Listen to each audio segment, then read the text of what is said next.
Hi all, I+ training സൊല്യൂഷൻസിൻ്റെ പുതിയൊരു ക്ലാസ്സിലേക്ക് സ്വാഗതം.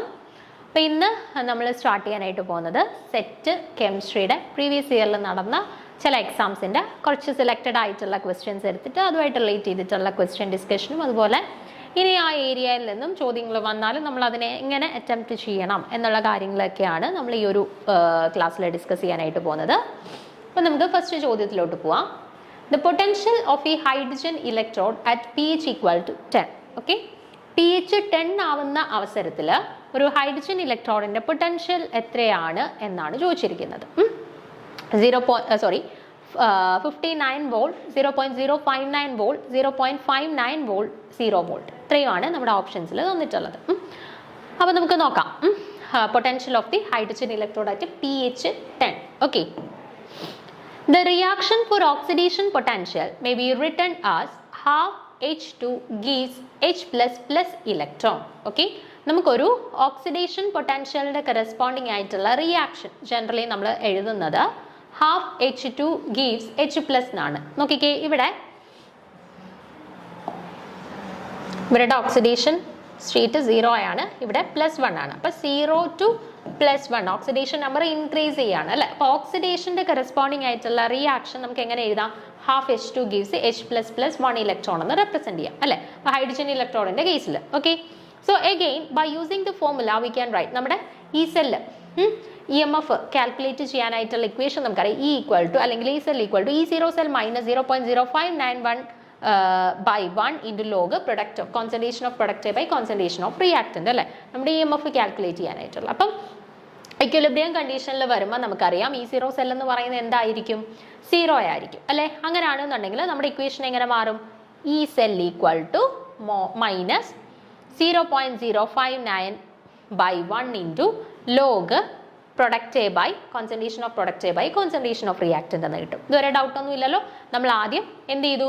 ഓക്സിഡേഷൻ പൊട്ടൻഷ്യലിന്റെ കറസ്പോണ്ടിങ് ആയിട്ട് ഹൈഡ്രജൻ ഇലക്ട്രോണിന്റെ കേസാണ് നമ്മളോട് ചോദിച്ചിരിക്കുന്നത്. അപ്പോൾ ഹൈഡ്രജൻ ഇലക്ട്രോണിന്റെ കേസിൽ ഓക്സിഡേഷൻ പൊട്ടൻഷ്യലിന്റെ കറസ്പോണ്ടിങ് ആയിട്ടുള്ള ഇക്വേഷൻ എഴുതി. Half H2 gives H++ 1 electron. ഇനി അതിന്റെ കേസിൽ EMF കാൽക്കുലേറ്റ് ചെയ്യാനായിട്ടുള്ള ഇക്വേഷൻ നമുക്കറിയാം. Equal to E0 minus 0.0591 by n into log concentration of product by concentration of reactant. Okay. പിന്നെ അതിന്റെ കേസിൽ E0 equal to E0 cell 0 ആവുന്ന കേസിൽ നമ്മുടെ ഇക്വേഷൻ എങ്ങനെ മാറും എന്നുള്ളത് എഴുതി. E cell equal to minus 0.059 by log 1 into log concentration of product by concentration of reactant. Okay. ഇനി നമുക്കിവിടെ ചോദ്യത്തിൽ pH 10 ആണ് എന്ന് തന്നിട്ടുണ്ട്. ഓക്കെ. pH 10 ആണ് എന്ന് തന്നിട്ടുണ്ട്. pH നമുക്കറിയാം. pH എന്ന് പറഞ്ഞാൽ എന്താ? Minus log concentration of H+ ആണ് എന്ത്? pH എന്ന് പറയുന്നത്. ഓക്കെ. pH എന്ന് പറയുന്നത് minus log concentration of H+ ആണ്. ഇവിടെ നമുക്ക് pHന്റെ വാല്യൂ 10 ആണെന്ന് തന്നിട്ടുണ്ട്. അതായത് minus log concentration of H+ എന്ന് പറയുന്നത് 10 ആണ് എന്ന് തന്നിട്ടുണ്ട്. ഓക്കെ. അപ്പോൾ ഇവിടെ minus log concentration of H+ 10 കിട്ടണമെങ്കിൽ ഇവിടെ H+ന്റെ വാല്യൂ എന്താവണം? നോക്കിക്കേ, H+ന്റെ value minus log concentration of H+ 10⁻⁻10 ആവുകയാണ് എന്നുണ്ടെങ്കിൽ നമ്മുടെ വാല്യൂ എന്ത് കിട്ടും എന്ന് നോക്കിക്കേ. ആൻസർ എന്ത് കിട്ടും നോക്കിക്കേ. ലോഗ് A⁻x നമുക്ക് x ഇൻറ്റു ലോഗ് എ എന്ന് എഴുതാമല്ലോ. അങ്ങനെയാണെന്നുണ്ടെങ്കിൽ മൈനസ് ലോഗ് 10⁻⁻10നെ നമുക്ക് എങ്ങനെ എഴുതാം? -10 ഇൻറ്റു മൈനസ് ലോഗ് 10 എന്ന് എഴുതാമല്ലോ. അതായത് -10 ഇൻറ്റു ലോഗ് 10ന്റെ വാല്യൂ എന്താണ്? 1 ആണ്. മൈനസ് ലോഗ് 10ന്റെ വാല്യൂ -1. അപ്പം -10 ഇൻറ്റു -1 ഈക്വൽ ടു +10 എന്ന് കിട്ടി. അപ്പം നോക്കിക്കേ, മൈനസ് ലോഗ് 10⁻⁻10 ചെയ്യുമ്പോഴാണ് നമുക്ക് ആൻസർ 10 കിട്ടുന്നത്. അപ്പോൾ ഇവിടെ മൈനസ് ലോഗ് കോൺസെൻട്രേഷൻ ഓഫ് H+നെ എന്ത് സബ്സ്റ്റിറ്റ്യൂട്ട് ചെയ്താലേ നമുക്ക് ആൻസർ 10 കിട്ടുകയുള്ളൂ? 10⁻⁻10 വന്നാലല്ലേ അവിടെ 10 കിട്ടുകയുള്ളൂ. അതിനകത്ത് നമുക്ക് കിട്ടി കോൺസെൻട്രേഷൻ ഓഫ് H+ എന്ന് പറയുന്നത് എന്താണെന്ന് കിട്ടി? 10⁻⁻10 മോളാർ ആണെന്ന് കിട്ടി. ഓക്കെ. pH 10 ആണെന്ന് തന്നിട്ടുണ്ട്. pH കണക്കാക്കാനായിട്ടുള്ള equation minus log concentration of H+ ആണെന്ന് നമുക്കറിയാം. അപ്പോൾ minus log concentration of H+ equal to 10 എന്ന് നമുക്ക് സബ്സ്റ്റിറ്റ്യൂട്ട് ചെയ്യാം. അതിനകത്ത് നിന്ന് H+ന്റെ കോൺസെൻട്രേഷൻ കണ്ടുപിടിക്കാം. കോൺസെൻട്രേഷൻ കണ്ടുപിടിച്ചപ്പോഴത്തേന് എന്ത് കിട്ടി? 10⁻⁻10 മോളാർ എന്ന് കിട്ടി. ഇനി നമ്മുടെ വാല്യൂസ് നമ്മുടെ ഇക്വേഷനകത്തോട് സബ്സ്റ്റിറ്റ്യൂട്ട് ചെയ്യാം. നമ്മുടെ ഇക്വേഷൻ ഇപ്പോൾ എങ്ങനെയാണ് കിട്ടിയിരിക്കുന്നത്? ഈ സെല്ലിൻ്റെ equation E cell equal to -0.059 into log concentration of H+A by concentration of H2 എന്നാണ്. ഓക്കെ, അപ്പോൾ H+ന്റെ കറസ്പോണ്ടിങ് ആയിട്ടുള്ള കോൺസെൻട്രേഷൻ നമ്മളിപ്പോൾ കണ്ടുപിടിച്ചു 10⁻⁻10 ആണെന്ന്. ഓക്കെ, അപ്പോൾ ഇവിടെ H+ന്റെ കോൺസെൻട്രേഷൻ്റെ സ്ഥാനത്ത് നമുക്ക് ഇനി എന്ത് സബ്സ്റ്റിറ്റ്യൂട്ട് ചെയ്യാം? 10⁻⁻10 എന്ന് സബ്സ്റ്റിറ്റ്യൂട്ട് ചെയ്യാം. ഇനി ഈ ഹൈഡ്രജന്റെ കറസ്പോണ്ടിങ് ആയിട്ടുള്ള കോൺസെൻട്രേഷൻ നമ്മൾ എന്താ സബ്സ്റ്റിറ്റ്യൂട്ട് ചെയ്യുന്നത്? 1 എന്ന് സബ്സ്റ്റിറ്റ്യൂട്ട് ചെയ്യും. ഓക്കെ, ഹൈഡ്രജന്റെ കറസ്പോണ്ടിങ് ആയിട്ടുള്ള കോൺസെൻട്രേഷൻ ഈക്വൽ ടു 1 എന്നാണ് നമ്മൾ ജനറലി സബ്സ്റ്റിറ്റ്യൂട്ട് ചെയ്യുന്നത് അല്ലേ? അപ്പോൾ നമ്മുടെ ഇക്വേഷൻ എങ്ങനെ മാറി? E cell equal to -0.059 into log 10⁻⁻10 by 1 എന്ന് കിട്ടി. ഓക്കെ, അപ്പോൾ അതിനെ റീഅറേഞ്ച് ചെയ്യുമ്പോൾ എങ്ങനെ കിട്ടും? ഈ സെൽ ഈക്വൽ ടു -0.059 ലോഗ് 10⁻⁻10 എന്നാണ് അല്ലേ? അപ്പം അതിനെ റീഅറേഞ്ച് ചെയ്യുമ്പോൾ എന്ത് കിട്ടും? -0.059 ഇൻറ്റു ലോഗ് 10⁻⁻10നെ നമുക്ക് -10 ഇൻറ്റു ലോഗ് 10 എന്ന് എഴുതാം. ഓക്കെ, അപ്പോൾ മൈനസ് ഇൻറ്റു മൈനസ് പ്ലസ് ആയി 0.59 ഇൻറ്റു ലോഗ് 10 എന്ന് കിട്ടി, which is equal to 0.59 into 1 എന്ന് കിട്ടി, 0.59 വോൾട്ട്. അപ്പോൾ ഇ എം എഫ് നമുക്ക് എന്ത് കിട്ടി? E cell E M F of the cell equal to 0.59 volt എന്ന് കിട്ടി. Okay, 0.59 volt. അപ്പോൾ നമ്മളോട് വോൾട്ടേജ് കണ്ടുപിടിക്കാനായിട്ടാണ്, എത്ര വോൾട്ട് ആണ് എന്നാണ് കണ്ടുപിടിക്കാനായിട്ട് ചോദിച്ചിരുന്നത് അല്ലേ? എന്തായിരുന്നു ചോദ്യത്തിൽ ചോദിച്ചിരുന്നത്? പൊട്ടൻഷ്യൽ, എത്ര വോൾട്ടേജ് ആണ്, പൊട്ടൻഷ്യൽ ആണ് ചോദിച്ചിരുന്നത്. നമ്മുടെ ഒരു ഹൈഡ്രജൻ ഇലക്ട്രോഡിന്റെ കറസ്പോണ്ടിങ് ആയിട്ടുള്ള പൊട്ടൻഷ്യൽ എത്ര ആണെന്നാണ് ചോദിച്ചിരിക്കുന്നത്. എത്ര വോൾട്ട് ആണ്, ഇ എം എഫ് എത്രയാണ് എന്നാണ് ചോദിച്ചിരിക്കുന്നത്. പി എച്ച് ആണ് നമുക്ക് തന്നിരിക്കുന്നത്. അപ്പോൾ പി എച്ചിൽ നിന്ന് നമുക്ക് യൂഷ്വലി കണ്ടുപിടിക്കാൻ പറ്റുന്ന സാധനം എന്താണ്? H+ന്റെ കോൺസെൻട്രേഷൻ ആണ്. P H minus log concentration of H+ ആണ്. അപ്പോൾ H+ന്റെ കോൺസെൻട്രേഷൻ നമുക്ക് ഈ പി എച്ച് യൂസ് ചെയ്തിട്ട് കണ്ടുപിടിക്കാം. ദെൻ നമുക്കറിയാം E cell E M F കണ്ടുപിടിക്കുമ്പോഴാണ് നമുക്ക് പൊട്ടൻഷ്യൽ കറസ്പോണ്ടിങ് ആയിട്ട് കിട്ടുക. ഇ എം എഫ് കണക്കാക്കാനായിട്ടുള്ള ഇക്വേഷൻ അറിയാം. E = E0 - 0.059 by N into log concentration of product by reactant. Okay, അപ്പോൾ ഇത് ഹൈഡ്രജൻ ഇലക്ട്രോൺ ആയതുകൊണ്ട് തന്നെ കറസ്പോണ്ടിങ് ആയിട്ടുള്ള ഓക്സിഡേഷൻ പൊട്ടൻഷ്യലിന്റെ ഇക്വേഷൻ നമുക്കറിയാം. H2 gives H++ ഇലക്ട്രോൺ ആണെന്നുള്ളത്. ഓക്കെ, അതിനകത്ത് നിന്ന് പ്രൊഡക്റ്റിന്റെ കോൺസെൻട്രേഷൻ എന്ന് പറയുന്നത് H+ന്റെ കോൺസെൻട്രേഷൻ ആണ്. റിയാക്റ്റന്റിന്റെ കോൺസെൻട്രേഷൻ എന്ന് പറയുന്നത് ഹൈഡ്രജന്റെ കോൺസെൻട്രേഷൻ ആണ്. ഹൈഡ്രജന്റെ കോൺസെൻട്രേഷൻ നമ്മൾ 1 എന്ന് ജനറലി റെപ്രസെന്റ് ചെയ്യുന്നത്. H+ന്റെ കോൺസെൻട്രേഷൻ നമ്മൾ പി എച്ചിന്റെ വാല്യൂവിൽ നിന്ന് കണ്ടുപിടിച്ചു. ഓക്കെ, ദെൻ എന്ത് ചെയ്താൽ മതി? വാല്യൂസ് എല്ലാം സബ്സ്റ്റിറ്റ്യൂട്ട് ചെയ്താൽ മതി. സബ്സ്റ്റിറ്റ്യൂട്ട് ചെയ്യുമ്പോൾ നമുക്ക് ഡയറക്ട്ലി ഇയുടെ വാല്യൂ കിട്ടും. ദെൻ ഇക്വിലിബ്രിയത്തിൽ വരുമ്പോൾ E0 സെല്ലിന്റെ വാല്യൂ 0 ആണ്, അത് സബ്സ്റ്റിറ്റ്യൂട്ട് ചെയ്യുന്നു. Then E cell equal to -0.059 by log concentration of H+A by concentration of H2 എന്ന് കിട്ടി, H2 അല്ലെങ്കിൽ കോൺസെൻട്രേഷൻ ഓഫ് ഹൈഡ്രജൻ എന്ന് കിട്ടി. ദെൻ വാല്യൂസ് സബ്സ്റ്റിറ്റ്യൂട്ട് ചെയ്യുന്നു, നമുക്ക് ഡയറക്റ്റ് ആയിട്ട് ആൻസർ കിട്ടുന്നു കേട്ടോ.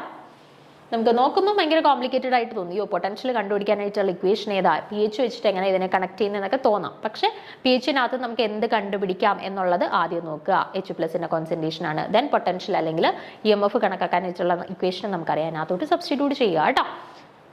അപ്പോൾ ഇനി ഈ ഒരു ഏരിയയിൽ നിന്നും ക്വസ്റ്റ്യൻസ് പൊട്ടൻഷ്യൽ കാൽക്കുലേറ്റ് ചെയ്യാനായിട്ടുള്ള ചോദ്യങ്ങൾ വന്നാൽ ചെയ്യാമല്ലോ, കേപ്പബിൾ ആണല്ലോ. നമുക്കിപ്പോൾ അറിയാമല്ലോ ഏത് രീതിയിലാണ് അല്ലെന്നുണ്ടെങ്കിൽ ഏതൊക്കെ സ്റ്റെപ്പ് വഴിയാണ് ആൻസറിലോട്ട് എത്തേണ്ടത് എന്നതിനെ കുറിച്ചിട്ടൊരു ഐഡിയ കിട്ടിയല്ലോ. ഓക്കെ, അപ്പോൾ ഇവിടെ ഓപ്ഷൻ സി ആണ് 0.059 വോൾട്ട്, അല്ലെങ്കിൽ ഓപ്ഷൻ സി ആണ് കറക്റ്റ് ആയിട്ടുള്ള ആൻസർ വരുന്നത് കേട്ടോ. ഓക്കെ ആണല്ലോ. അടുത്ത ചോദ്യത്തിലോട്ട് പോവാം. For a particle in a cubic box, which of the following energies represent a non-degenerate level? അപ്പോൾ ഇവിടെ ഒരു particle in a cubic box ആണ്. എന്നിട്ട് പറഞ്ഞിട്ടുള്ളത് അതിൻ്റെ കറസ്പോണ്ടിങ് ആയിട്ടുള്ള 4 എനർജി ലെവൽസ് തന്നിട്ടുണ്ട്. എനർജിയുടെ ഇക്വേഷൻ തന്നിട്ടുണ്ട്. ഒരു ക്യൂബിക് ബോക്സിന്റെ കറസ്പോണ്ടിങ് ആയിട്ട് പാർട്ടിക്കിളിന്റെ ക്യൂബിക് ബോക്സിന്റെ കറസ്പോണ്ടിങ് ആയിട്ടുള്ള എനർജിയുടെ വാല്യൂ തന്നിട്ടുണ്ട്. ഇതിൽ നോൺ ഡീജനറേറ്റ് ആയിട്ടുള്ള ലെവൽ ഏത് എനർജി ലെവലിന്റെ കറസ്പോണ്ടിങ് അല്ലെങ്കിൽ ഏത് എനർജി സ്റ്റേറ്റിന്റെ കറസ്പോണ്ടിങ് ആയിട്ടാണ് ഒരു നോൺ ഡീജനറേറ്റീവ് ലെവലിനെ കാണിക്കുന്നത് എന്നാണ് ചോദിച്ചിരിക്കുന്നത്. ഓപ്ഷൻസ് നോക്കിക്കേ. 6h² by 8ma², then 11h² by 8ma², 12h² by 8ma², 14h² by 8ma². അപ്പോൾ ഇതിൽ ഏത് എനർജിയുടെ വാല്യൂവിന് കറസ്പോണ്ടിങ് ആയിട്ടാണ് ഒരു നോൺ ഡീജനറേറ്റ് ലെവലിനെ സൂചിപ്പിക്കുന്നത്? ഓക്കെ, ഒരു നോൺ ഡീജനറേറ്റ് ലെവലിന് കറസ്പോണ്ടിങ് ആയിട്ടുള്ള എനർജിയുടെ വാല്യൂ ഏതാണ് എന്നാണ് ചോദിച്ചിരിക്കുന്നത്. ഓക്കെ, അപ്പോൾ നമുക്കറിയാം energy for a particle in a cubic ബോക്സിന് കറസ്പോണ്ടിങ് ആയിട്ട് എനർജിയുടെ ഇക്വേഷൻ വരുന്നത് n²h² / 8ma² എന്നാണ് അല്ലേ. n²h² / 8ma² എന്നാണ് അല്ലേ. അപ്പോൾ ഇവിടെ n²ന്റെ ആ കറസ്പോണ്ടിങ് ആയിട്ടുള്ള വാല്യൂ ആണ് 6, 11, 12, 14 എന്നും പറഞ്ഞിട്ട് വന്നിരിക്കുന്നത്. അപ്പം നമുക്കിവിടെ ഇതിൽ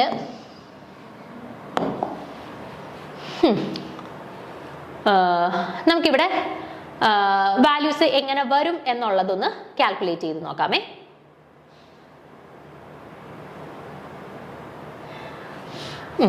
അപ്പൊ ഇവിടെ നോക്കിക്കേ,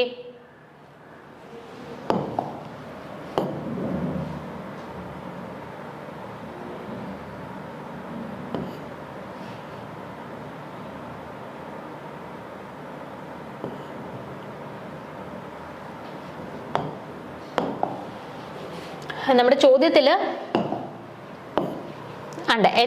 ചോദ്യത്തിൽ ഓപ്ഷനിൽ തന്നിരിക്കുന്നത്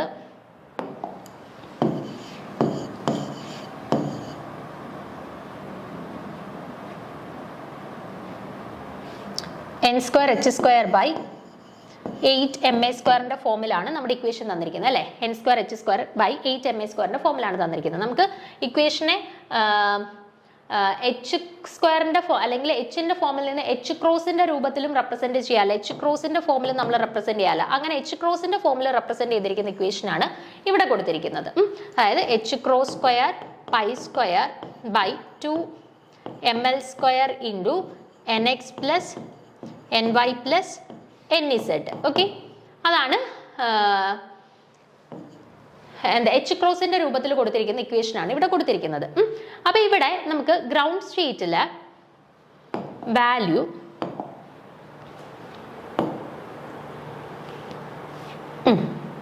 അപ്പൊ ഇവിടെ നോക്കിക്കേ, നമുക്ക് ഈ പോയിന്റ് പറഞ്ഞ ശേഷം ആ എക്സാമ്പിളിലോട്ട് പോകാം. നോക്കിക്കേ, there are 3 quantum states here, 1 0 0 1 0 1 0 and 0 0 1 having the same energy, and these states are commonly referred as degenerate states, but each energy level is described by a specific wave function.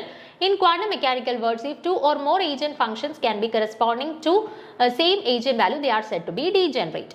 And in contrast, if you look at the state 1 1 1, the corresponding energy is ഇപ്പൊ ഇവിടെ എന്താന്ന് നോക്കിക്കേ, ഞാൻ ഒരു energy ലെവലിന്റെ കേസിൽ 3 coordinate nx ny nz. Okay, x y z കോർഡിനേറ്റിന്റെ corresponding ആയിട്ടുള്ള എന്നിന്റെ വാല്യൂസ് 1 0 0 ആയിട്ട് കൺസിഡർ ചെയ്യുകയാണെന്ന് കരുതുക. ഓക്കെ, അപ്പൊ ഞാൻ ഈ nx-ന് 1-ഉം ny n0-ക്ക് 0-യും കൊടുക്കുമ്പം കിട്ടുന്ന അതേ വാല്യൂ ആയിരിക്കുമല്ലോ ഞാൻ nx-നും nz-നും 0 കൊടുത്തിട്ട് ny-ക്ക് 1 കൊടുക്കുമ്പോഴും എനിക്ക് കിട്ടുക. അതേ എനർജിയുടെ വാല്യൂ തന്നെ ആയിരിക്കുമല്ലോ ഞാൻ nx-നും ny-ക്കും 0 കൊടുത്തിട്ട് nz-ന് 1 കൊടുക്കുമ്പോഴും കിട്ടുക. അപ്പൊ ഈ 1 0 0 എന്ന് പറയുന്ന nx ny nz values substitute ചെയ്യുമ്പോൾ കിട്ടുന്ന അതേ എനർജി തന്നെ ആയിരിക്കും ഞാൻ 0 1 0 സബ്സ്റ്റിറ്റ്യൂട്ട് ചെയ്യുമ്പോഴും 0 0 1 സബ്സ്റ്റിറ്റ്യൂട്ട് ചെയ്യുമ്പോഴും എനിക്ക് കിട്ടുന്നത്. ഓക്കെ, അങ്ങനെയാണെന്നുണ്ടെങ്കിൽ എനിക്ക് പറയാം ഈ 1 0 0 0 1 0 ആൻഡ് 0 0 1 എന്ന് പറയുന്നത് ഡീജനറേറ്റ് സ്റ്റേറ്റ് ആണ്. അതായത് ഒന്നിൽ കൂടുതൽ സ്റ്റേറ്റ്സിന് ആ സെയിം എനർജി കിട്ടുന്നുണ്ട്. 1 0 0 അതുപോലെ 0 1 0 0 0 1 ഈ 3 സ്റ്റേറ്റ്സിനും സെയിം എനർജി തന്നെയായിരിക്കും നമുക്ക് കിട്ടുന്നത്. അങ്ങനെയുള്ള സ്റ്റേറ്റ്സിനെയാണ് നമ്മൾ ഡീജനറേറ്റ് സ്റ്റേറ്റ്സ് എന്ന് പറയുന്നത്. ഇനിയിപ്പോൾ നിങ്ങൾ നോക്കിക്കേ, nx ny nz ഈ 3 വാല്യൂസും 1 വരികയാണെന്നുണ്ടെങ്കിൽ, ഓക്കെ, nx ny nz ഈ 3 വാല്യൂസും 1 വരികയാണെന്നുണ്ടെങ്കിൽ നമുക്കിതിന് അങ്ങോട്ടും ഇങ്ങോട്ടും റീപ്ലേസ് ചെയ്തിട്ട് വേറെ ഏതെങ്കിലും രീതിയിൽ റെപ്രസെന്റ് ചെയ്യാനായിട്ട് പറ്റുമോ? ഇല്ല. ഈ 1 1 1 എന്ന് പറയുന്ന ഒറ്റ ഒരു എനർജി ലെവലേ കാണും. അല്ലെങ്കിൽ 3h² / 8ml² എന്ന് പറയുന്ന ഈ ഒരു എനർജിക്ക് കറസ്പോണ്ടിങ് ആയിട്ട് nx ny nzന് ഈ 1 1 1 എന്ന് പറയുന്ന ഒരൊറ്റ വാല്യൂവേ വരുള്ളൂ. ഓക്കെ, അപ്പൊ അങ്ങനെയാണെന്നുണ്ടെങ്കിൽ നമ്മൾ അതിനെയാണ് നോൺ ഡീജനറേറ്റ് എന്ന് പറയുന്നത്. ഓക്കെ, നോൺ ഡീജനറേറ്റ് എന്ന് പറയുന്നത്. അപ്പോൾ ഒന്നിൽ കൂടുതൽ സിസ്റ്റംസിന് അല്ലെങ്കിൽ ഒരു എനർജി തന്നെ ഒന്നിൽ കൂടുതൽ സിസ്റ്റംസിന് കറസ്പോണ്ടിങ് ആയിട്ട് കിട്ടുകയാണെന്നുണ്ടെങ്കിൽ അതിനെയാണ് നമ്മൾ ഡീജനറേറ്റ് എന്ന് പറയുന്നത്. എക്സാമ്പിൾ 100, 010 ആൻഡ് 001 ഈ 3 സ്റ്റേറ്റ്സിനെ നമ്മൾ ഡീജനറേറ്റ് എന്നാണ് പറയുന്നത്. പക്ഷേ 111 എന്ന് പറയുന്ന സ്റ്റേറ്റിനെ നമ്മൾ നോൺ ഡീജനറേറ്റ് എന്നാണ് പറയുന്നത്. ഇനി നമ്മുടെ ഈ ഒരു എക്സാമ്പിളിന് കറസ്പോണ്ടിങ് ആയിട്ട് ഒന്ന് നോക്കിക്കേ നിങ്ങൾ. നമുക്ക് ഓരോ ഓപ്ഷൻസ് ആയിട്ട് നോക്കാം. ആദ്യത്തെ ഓപ്ഷനിൽ നമുക്ക് തന്നിരിക്കുന്നത് 6h²/8 ma² എന്നാണ്. എനർജിയുടെ ഇക്വേഷൻ n²h²/8 ma² എന്നാണ്. അവിടെ n² സ്ഥാനത്ത് നമുക്ക് തന്നിരിക്കുന്നത് ആരെയാണ്? 6നെയാണ് n² സ്ഥാനത്ത് തന്നിരിക്കുന്നത്. അപ്പൊ n² എന്ന് പറയുമ്പോഴത്തേന് ഇവിടെ 3 കോർഡിനേറ്റ്സ് ഉണ്ട്. അതായത് nx² + ny² + nz² എന്നാണ് ഇവിടെ ഈ n² കറസ്പോണ്ടിങ് ആയിട്ട് വരുന്നത്. ഓക്കെ, ഇനി നമ്മൾ സബ്സ്റ്റിറ്റ്യൂട്ട് ചെയ്ത് നോക്കണം. nx² + ny² + nz². ഏത് 3 വാല്യൂസ് ഇതുപോലെ nx-നും ny-ക്കും nz-നും സബ്സ്റ്റിറ്റ്യൂട്ട് ചെയ്യുന്ന സമയത്താണ് നമുക്ക് 6 കിട്ടുന്നതെന്നുള്ളത് നമ്മൾ വാല്യൂസ് അങ്ങോട്ടും ഇങ്ങോട്ടും മാറ്റിയിട്ട് സബ്സ്റ്റിറ്റ്യൂട്ട് ചെയ്ത് കണ്ടുപിടിക്കണം. അപ്പം ഞാൻ നോക്കിയപ്പോഴത്തേന് ഞാൻ nx-ന് 1ഉം ny-ക്ക് 1ഉം nz-ന് 2ഉം സബ്സ്റ്റിറ്റ്യൂട്ട് ചെയ്ത് കൊടുത്ത സമയത്ത് നോക്കിക്കേ, 1² + 2² എന്ത് കിട്ടി? 1 + 1 + 4 = 6 കിട്ടി അല്ലേ? അപ്പൊ nx, ny, nz-ന് 1, 1, 2 സബ്സ്റ്റിറ്റ്യൂട്ട് ചെയ്ത സമയത്ത് എനിക്ക് 6h²/8 ma² എന്ന് വാല്യൂ കിട്ടി. ഓക്കെ, അപ്പൊ അവിടെ ഞാൻ nx, ny, nz-ന് ഞാൻ എന്ത് കൊടുത്തു? 1, 1, 2 എന്ന് റെപ്രസെന്റ് ചെയ്തു. ഈ സിസ്റ്റത്തിൽ തന്നെ എനിക്ക് വേണമെങ്കിൽ nx-ന് 2 കൊടുത്തിട്ട് ny-ക്കും nz-നും 1, 1 എന്ന് കൊടുക്കാം. അല്ലെന്നുണ്ടെങ്കിൽ എനിക്ക് nx-നും nz-നും 1 കൊടുത്തിട്ട് ny-ക്ക് 2 എന്ന് കൊടുക്കാം. ഓക്കെ, അപ്പൊ ഈ 6h²/8 ma² എന്ന് കിട്ടണമെങ്കിൽ 112 സിസ്റ്റം ആവാം, 211 സിസ്റ്റം ആവാം, അല്ലെങ്കിൽ 121 സിസ്റ്റം ആവാം. അതായത് ഇത് ഡീജനറേറ്റ് ആണ്. ഒന്നിൽ കൂടുതൽ കണ്ടീഷൻസിന് കറസ്പോണ്ടിങ് ആയിട്ട് നമുക്ക് ഈ 6h²/8 ma² എന്ന് കിട്ടി. അതായത് ഇത് ഡീജനറേറ്റ് ആണ്. അതായത് 3 ഡിഫറെന്റ് സ്റ്റേറ്റ്സിന് കറസ്പോണ്ടിങ് ആയിട്ട് നമുക്ക് സെയിം എനർജി കിട്ടുന്നു. So it is degenerate. അപ്പൊ ആദ്യത്തെ ഓപ്ഷൻ ഡീജനറേറ്റ് ആണ്, ഡീജനറേറ്റ് എനർജി ലെവൽ ആണ് എന്നുള്ളത് കിട്ടി. ഇനി രണ്ടാമത്തെ ഓപ്ഷൻ നോക്കാം. 11h²/8 ma² ആണ്. അപ്പം 11h²/8 ma² ആണ്. അപ്പൊ ഇവിടെ nx² + ny² + nz² എന്ന് പറയുന്നത് 11 ആണ്. അതാണ് 11h²/8 ma². അവിടെ n²h² എന്നാണ്. ആ n² സ്ഥാനത്താണ് 11 വന്നിരിക്കുന്നത്. അപ്പൊ n² എന്ന് പറയുന്നത് nx² + ny² + nz² ആണ്. x, y, z കോർഡിനേറ്റ്സിന്റെ കറസ്പോണ്ടിങ് ആയിട്ട്. ഓക്കെ, അപ്പം nx² + ny² + nz² 11 കിട്ടണമെങ്കിൽ വാല്യൂസ് എങ്ങനെ വരണം നോക്കിക്കേ. 1² + 1² + 3² എത്ര വരും? 1 + 1 + 9 അല്ലെങ്കിൽ 11 വരും അല്ലേ? അപ്പം 1² + 1² + 3² ചെയ്യുമ്പോഴാണ് നമുക്ക് 11 കിട്ടുന്നത്. അപ്പൊ coordinates nx, ny, nz coordinates എന്തൊക്കെ വരാം? ഒന്നെങ്കിൽ 113 വരാം, അല്ലെങ്കിൽ 131 വരാം, അല്ലെങ്കിൽ 311 വരാം. ഈ 3 സ്റ്റേറ്റ്സിന്റെ 113ക്കും 311നും അതുപോലെ 131നും കറസ്പോണ്ടിങ് ആയിട്ട് നമ്മൾ എനർജി കാൽക്കുലേറ്റ് ചെയ്താൽ നമുക്ക് 11h²/8 ma² കിട്ടും. അതായത് ഈ 3 സ്റ്റേറ്റ്സിന് കറസ്പോണ്ടിങ് ആയിട്ട് സെയിം എനർജി കിട്ടുന്നു. ഓക്കെ, അപ്പൊ സെയിം എനർജിക്ക് കറസ്പോണ്ടിങ് ആയിട്ട് 3 ഡിഫറെന്റ് സ്റ്റേറ്റ്സ് ഉണ്ട്. സോ ഇതും എന്താണ്? ഡീജനറേറ്റ് ആണ്. ഓക്കെ ആണേ. ഇനി അടുത്തത് നോക്കാം. അപ്പൊ ആദ്യത്തെ 2 ഓപ്ഷൻസ് ഡീജനറേറ്റ് ആണ് എന്ന് കിട്ടി. ഇനി മൂന്നാമത്തേത് നോക്കാം. നോൺ ഡീജനറേറ്റ് ആയിട്ടുള്ളത് ഏതാണ് എന്നാണ് നമ്മളോട് ചോദിച്ചിരിക്കുന്നത്. ഇനി അടുത്തത് നോക്കാം. 12h²/8 ma². അടുത്തത് 14h²/8 ma². അപ്പം 12 ഇവിടെ n² വാല്യൂ 12 ആണ്. അപ്പം nx² + ny² + nz² എന്ന് പറയുന്നത് എന്താണ്? 12 ആണ്. 12 ആണെന്നുണ്ടെങ്കിൽ nx, ny, nz എന്ത് വരണം എന്ന് നോക്കണം. എന്ത് വരണം? 2² + 2² + 2² എത്ര വരും? 2² 4 + 4 + 4 12 എന്ന് വരും അല്ലേ? അപ്പം 222 എന്ന് പറയുന്ന സിസ്റ്റത്തിന്റെ കറസ്പോണ്ടിങ് ആയിട്ടുള്ള എനർജിയാണ് 12h²/8 ma². ഈ 222 എന്നതിനെ അല്ലെങ്കിൽ വേറെ ഏതെങ്കിലും 3 നമ്പേഴ്സ് ആഡ് ചെയ്തിട്ട് നമുക്ക് 12 കിട്ടുമോ? x, y, z, nx, ny, nz 3ഉം 2 വന്നെങ്കിൽ മാത്രമേ നമുക്ക് n² വാല്യൂ 12 കിട്ടുന്നുള്ളൂ. അപ്പൊ ഇവിടെ ഒറ്റ സ്റ്റേറ്റേ ഉള്ളൂ, ഈ ഒരു എനർജിക്ക് കറസ്പോണ്ടിങ് ആയിട്ട് ഒരു സിംഗിൾ സ്റ്റേറ്റേ ഉള്ളൂ. സോ നമുക്ക് പറയാം ഇതെന്താണ്, നോൺ ഡീജനറേറ്റ് ആണ്. ഓക്കെ, നോൺ ഡീജനറേറ്റ് ആണ് എന്ന് പറയാം. ഓക്കെ, അപ്പൊ ഈ 12h²/8ma² എന്ന് പറയുന്നത് ഒരു നോൺ ഡീജനറേറ്റ് സ്റ്റേറ്റ് ആണ് എന്നുള്ളത് കിട്ടി. ഇനി അവസാനത്തെയും കൂടെ ചെക്ക് ചെയ്ത് നോക്കാം. 14h²/8ma². ഇവിടെ 14 എന്ന് പറയുന്നത് nx² plus ny² plus nz² 14 അപ്പൊ ഏതൊക്കെ വാല്യൂസ് ആഡ് ചെയ്യുമ്പോഴാണ് 14 വരുന്നതെന്ന് നോക്കാം. നോക്കിക്കേ, 1² പ്ലസ് 2² പ്ലസ് 3² ഒന്ന് ചെയ്ത് നോക്കിക്കേ. 1 പ്ലസ് 4 പ്ലസ് 9 ഈക്വൽ ടു 14 എന്ന് കിട്ടി. അപ്പം nx ny nzന്റെ വാല്യൂ 1 2 3 ആയാലോ, അല്ലെന്നുണ്ടെങ്കിൽ 1 3 2 ആയാലോ, അല്ലെന്നുണ്ടെങ്കിൽ 2 3 1 ആയാലോ, അല്ലെന്നുണ്ടെങ്കിൽ 2 1 3 ആയാലോ, അല്ലെന്നുണ്ടെങ്കിൽ 3 1 2 ഓർ 3 2 1, ഈ 6 കേസിലും ഓക്കെ, ഈ 6 എണ്ണത്തിൽ ഏത് കേസ് സബ്സ്റ്റിറ്റ്യൂട്ട് ചെയ്താലും നമുക്ക് എനർജി എന്തേ കിട്ടുള്ളൂ, 14h²/8ma² എന്ന് കിട്ടി. ഓക്കെ, അപ്പൊ ഇവിടെ 6 എനർജി സ്റ്റേറ്റ്സിന് കറസ്പോണ്ടിങ് ആയിട്ട് അല്ലെങ്കിൽ 6 ക്വാണ്ടം സ്റ്റേറ്റ്സിന്റെ കറസ്പോണ്ടിങ് ആയിട്ടുള്ള എനർജിയാണ് ഈ 14h²/8ma² എന്ന് പറയുന്നത്. അപ്പൊ അതും എന്താണ്, ഡീജനറേറ്റ് ആണ്. അപ്പൊ ഈ തന്നിരിക്കുന്ന 4 എണ്ണത്തിന്റെ ഓപ്ഷൻസിൽ നോൺ ഡീജനറേറ്റ് ആയിട്ട് വരുന്നത് 12h²/8ma² ഉള്ളൂ. അവിടെ nx ny nz മൂന്നിന്റെ വാല്യൂ 2 വരുന്ന കേസിലാണ് 12h²/8ma² കിട്ടുന്നത്. അതായത് അത് നോൺ ഡീജനറേറ്റ് ആണ്. ആകെ ഒരു സിംഗിൾ സ്റ്റേറ്റിന് കറസ്പോണ്ടിങ് ആയിട്ട് മാത്രമേ നമുക്ക് ഈ എനർജി കിട്ടുന്നുള്ളൂ. ഓക്കെ ആണല്ലോ, ക്ലിയർ ആണല്ലോ. അപ്പൊ നമ്മുടെ ഇവിടെ കറക്റ്റ് ആയിട്ടുള്ള ആൻസർ വരുന്നത് എന്താണ്,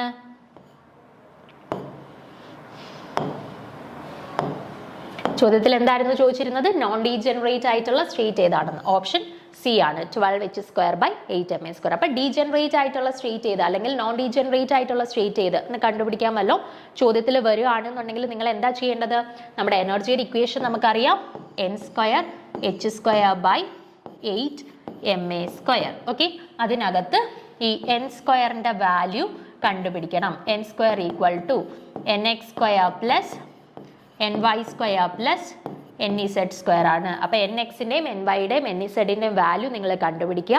nxും nyയും nzന്റെയും വാല്യൂ സെയിം ആയിട്ടാണ് കിട്ടുന്നതെന്നുണ്ടെങ്കിൽ, ഇപ്പൊ 2 2 2 അല്ലെങ്കിൽ 3 3 3 അങ്ങനെ സെയിം ആയിട്ടാണ് കിട്ടുന്നതെന്നുണ്ടെങ്കിൽ അത്തരത്തിലുള്ള സിസ്റ്റംസ് എന്താണ്, നോൺ ഡീജനറേറ്റ് ആണ്.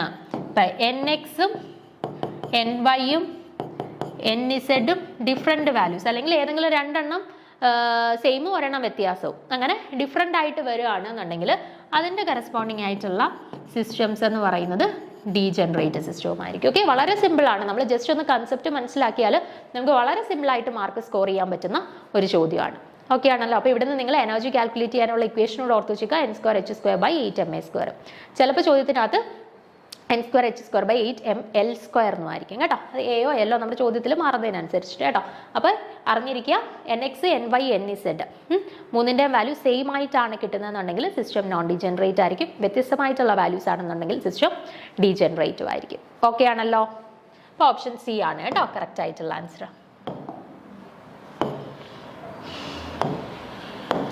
ഇനി ഇവിടെ നോക്കുക, identify the correct order of stability of the species given below. അപ്പോൾ ഇവിടെ 4 ഓപ്ഷൻസ് തന്നിട്ടുണ്ട്. അതിൽ സ്റ്റെബിലിറ്റിയുടെ കൃത്യമായിട്ടുള്ള ഓർഡർ പ്രഡിക്റ്റ് ചെയ്യാനായിട്ടാണ് പറഞ്ഞിരിക്കുന്നത്. ഓപ്ഷൻ എയിൽ NO-, NO, NO+, ഓപ്ഷൻ ബിയിൽ NO, NO+, NO-, ഓപ്ഷൻ സിയിൽ NO+, NO, NO-, and option ഡിയിൽ NO-, NO+, ആൻഡ് NO. അപ്പോൾ ഇതിൽ കൃത്യമായിട്ടുള്ള സ്റ്റെബിലിറ്റിയുടെ ഓർഡർ കണ്ടുപിടിക്കാനായിട്ടാണ് ചോദിച്ചിരിക്കുന്നത്. ഓക്കെ, അപ്പോൾ നമുക്ക് നോക്കാം എങ്ങനെയാണ് കണ്ടുപിടിക്കുന്നത് എന്നുള്ളത്. നമ്മൾ സ്റ്റെബിലിറ്റിയുടെ ഓർഡർ കണ്ടുപിടിക്കാൻ വേണ്ടിയിട്ട് ബോണ്ട് ഓർഡർ കണ്ടുപിടിച്ചാൽ മതി. ഓക്കെ, അപ്പോൾ ബോണ്ട് ഓർഡർ കൂടുതലാണെന്നുണ്ടെങ്കിൽ അവരുടെ സ്റ്റെബിലിറ്റി കൂടുതലായിരിക്കും. ബോണ്ട് ഓർഡർ കുറവാണെന്നുണ്ടെങ്കിൽ അവരുടെ സ്റ്റെബിലിറ്റിയും കുറവായിരിക്കും. ഓക്കെ, അപ്പോൾ ബോണ്ട് ഓർഡറും സ്റ്റെബിലിറ്റിയും തമ്മിൽ ഡയറക്റ്റ് റിലേഷൻഷിപ്പാണ്. ബോണ്ട് ഓർഡർ കൂടുതലാണെന്നുണ്ടെങ്കിൽ അവരുടെ സ്റ്റെബിലിറ്റി കൂടുതലായിരിക്കും. ബോണ്ട് ഓർഡർ കുറവാണെന്നുണ്ടെങ്കിൽ അവരുടെ സ്റ്റെബിലിറ്റി കുറവായിരിക്കും. അപ്പോൾ ഇവിടെ നമുക്ക് NO തന്നിട്ടുണ്ട്, NO- തന്നിട്ടുണ്ട്, NO+ തന്നിട്ടുണ്ട്. 3 പേരുടെയും കറസ്പോണ്ടിങ് ആയിട്ടുള്ള ബോണ്ട് ഓർഡർ ഒന്ന് കണ്ടുപിടിച്ച് നോക്കുക. ദെൻ ആ ബോണ്ട് ഓർഡറിൻ്റെ വാല്യൂസിൻ്റെ വേരിയേഷൻ അനുസരിച്ചിട്ട് അവരുടെ സ്റ്റെബിലിറ്റി ഒന്ന് ഓർഡർ ആക്കുക. ഓക്കെ, അപ്പോൾ നമുക്ക് ഓരോരുത്തരുടേതായിട്ട് കണ്ടുപിടിക്കാം. ആദ്യം NOയുടെ കേസിൽ ബോണ്ട് ഓർഡർ കണ്ടുപിടിക്കാം. NOയുടെ കേസിൽ ടോട്ടൽ നമ്പർ ഓഫ് ഇലക്ട്രോൺസ് എത്രയാണ് വരിക? നൈട്രജന്റെ കേസിൽ 7 വാലൻസ് ഇലക്ട്രോൺസ് ആൻഡ് ഓക്സിജന്റെ കേസിൽ 8 വാലൻസ് ഇലക്ട്രോൺസ്. അപ്പം ടോട്ടലി 15 വാലൻസ് ഇലക്ട്രോൺസ് ആണ് വരുന്നത്. ഓക്കെ, ആ 15 ഇലക്ട്രോൺസിനെ നമുക്ക് ഫിൽ ചെയ്യാം. അപ്പം അപ് ടു 14 വരെ ഒരു കോൺഫിഗറേഷൻ ആണ്, 14ന് ശേഷം വേറൊരു കോൺഫിഗറേഷൻ ആണ്, നമുക്കറിയാം അല്ലെ. അപ് ടു 14 വരെ എന്താണ് വ്യത്യാസം വരുന്നത്? Sigma 1s2, sigma star 1s2, sigma 2s2, sigma star 2s2, then sigma 2px കഴിഞ്ഞ്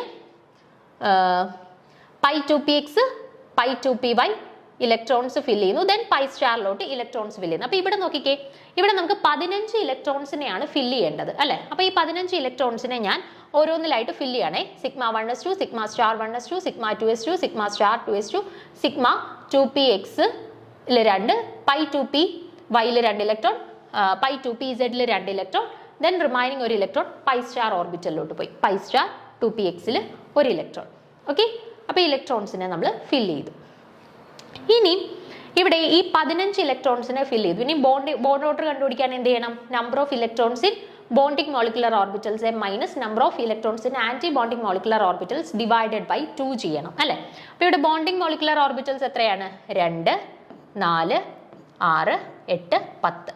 അപ്പോൾ 10 മൈനസ് ആന്റി ബോണ്ടിങ്ങിൽ 2, 4, 1, 5.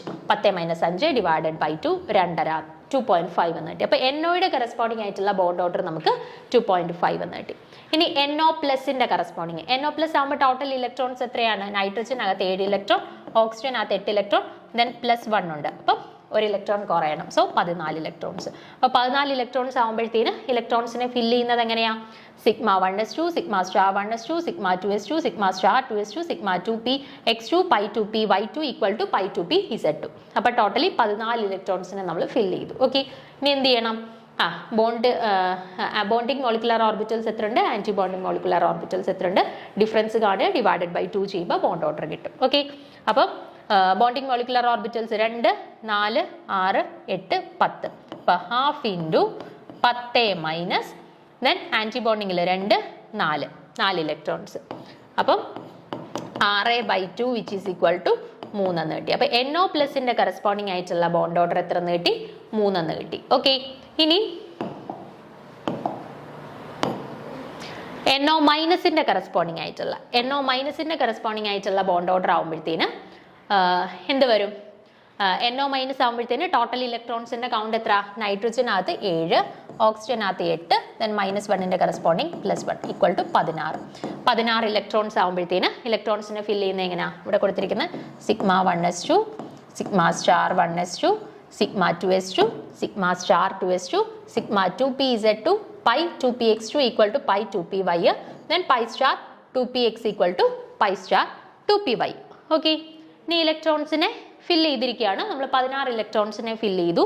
ഇനി എന്ത് വേണം? ബോണ്ട് ഓർഡർ കണക്കാക്കാനായിട്ട് half into bonding molecular orbitals എത്രയാണ്? 2, 4, 6, 8, 10.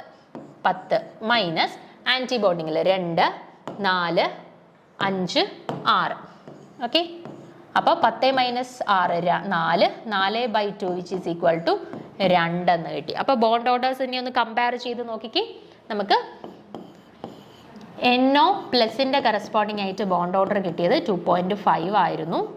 NOയുടെ കറസ്പോണ്ടിങ് ആയിട്ട് ബോണ്ട് ഓർഡർ കിട്ടിയത് 3 ആയിരുന്നു. NO മൈനസിന്റെ കറസ്പോണ്ടിങ് ആയിട്ട് ബോണ്ട് ഓർഡർ കിട്ടിയത് 2 ആണ്. ഓക്കെ, അപ്പം ബോണ്ട് ഓർഡർ ഏറ്റവും കൂടുമ്പോഴാണ് സ്റ്റെബിലിറ്റി ഏറ്റവും കൂടുതൽ വരുന്നത് അല്ലേ? സ്റ്റെബിലിറ്റി ഏറ്റവും കൂടുതൽ വരുന്നത്. അപ്പോൾ ഇവിടെ നോക്കിക്കേ, നമുക്ക് NO പ്ലസിന്റെ കറസ്പോണ്ടിങ് ആയിട്ട് 3 കിട്ടി, NOയുടെ കറസ്പോണ്ടിങ് ആയിട്ട് 2.5 ആണ്. അപ്പോൾ ബോണ്ട് ഓർഡർ ഏറ്റവും കൂടുതൽ NO പ്ലസിനാണ്. അപ്പോൾ സ്റ്റെബിലിറ്റി ഏറ്റവും കൂടുതൽ ആർക്കാണ്? NO പ്ലസിനാണ്. ദെൻ ബോണ്ട് ഓർഡർ ഏറ്റവും കുറവ് NO മൈനസിനാണ്. സോ സ്റ്റെബിലിറ്റി ഏറ്റവും കുറവ് NO മൈനസിനാണ്. അതിൻ്റെ രണ്ടിൻ്റെ നടുക്കായിട്ടാണ് NO വരുന്നത്. ഓക്കെ, അപ്പം ഇവിടെ കറക്റ്റ് ആൻസർ ആയിട്ട് വരുന്നത് ഏതാണ്? NO plus, NO minus. Option C ആണ് കറക്റ്റ് ആൻസർ ആയിട്ട് വരുന്നത് കേട്ടോ. അപ്പം സ്റ്റെബിലിറ്റിയുടെ ഓർഡർ ചോദിച്ചാൽ നിങ്ങൾ എന്ത് ചെയ്താൽ മതി? ബോണ്ട് ഓർഡർ കാൽക്കുലേറ്റ് ചെയ്യുക.